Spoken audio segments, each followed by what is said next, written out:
Muli isang magandang araw mga kadiskarte, no? Meron po tayong ni-repair dito na kumbaga nagbara na ano nila yung tawag dito kanal, ni-repair natin noong nakaraan. Ang naging problema nito kahapon nga bumuylo yung ulan, yung mga basura na galing sa taas. Nagbara uli doon kaya ating binalikan. Ito po yung ni-repair natin noong nakaraan, no? Tingnan nyo na lang po, panoorin nyo kung paano ginawa kong diskarte nito mga kadiskarte. Muli, isang magandang araw sa ating lahat at isang mapagpalang araw po sa ating lahat. Ito po yun. Yan. Nandyan po ang bara niya na kinuha namin, mga 3 sako. Tapos ito, nirepair namin yan. Tapos ngayon, dito nagbara kahapon nga, sa sobrang lakas ng ulan, hindi kinaya. Dito may nagbara kasi hindi namin ito binuksan. Kaya binuksan ulit namin ngayon. Kaya yan.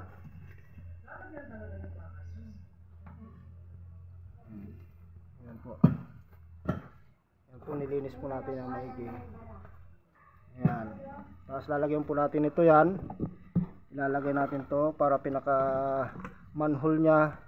Pag nabuhusan natin, either bukas, pagka medyo natuyo na, iangat natin yan para dito na lang po sila maglilinis. Para mas madali nilang malinisan yung kanal pagka nagbabara. Ito kaya wala na kaya? Wala po yan kasi malakas naman po yung agos ng tubig doon. No. Pagka hindi po umagos yung tubig doon, yan. Malakas naman po yung agos dito eh. Ayan. Tsaka meron na po akong ano yan na picture o video no nakaraan. Hindi ko lang po ma-i-upload kasi nga wala po tayong wifi sa bahay. Muli isang magandang araw po sa ating lahat at isang mapagpalang araw po sa ating lahat. Sa mga hindi pa po nakapag-subscribe sa aking YouTube channel, please subscribe nyo na po ang aking YouTube channel para updated po kayo lagi sa mga tips at tutorial about sa construction.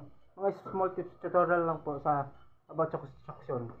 Muli isang magandang araw po sa ating lahat at isang mapagpalang araw po sa ating lahat. Next time.